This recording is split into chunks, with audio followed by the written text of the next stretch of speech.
Hey, I'm back today with the Parrot Anafi drone, and I was going through some old footage from last summer, in June of 2019, just trying to find some warm footage here in the middle of winter to work on and post. And what I discovered while I was going through the editing process and final cut of this video that I shot last summer was that I noticed the video looked very soft.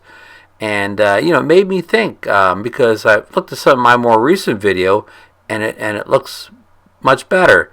And what I think I've discovered is at this point, the Parrot Anafi was pretty much still new to me, and I still had the original memory card in it that comes with the drone out of the factory. It comes in like a little odd holder underneath the battery bay. And since then, I've replaced that with a like a SanDisk Extreme card, and the video looks much better now. But I didn't realize how soft it looked with the original memory card it came with it. So my advice is everybody swap that memory card out that came with your Anafi if you haven't already done it, and put a nice U3 SanDisk Extreme type card in there. All right, enjoy the video.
People.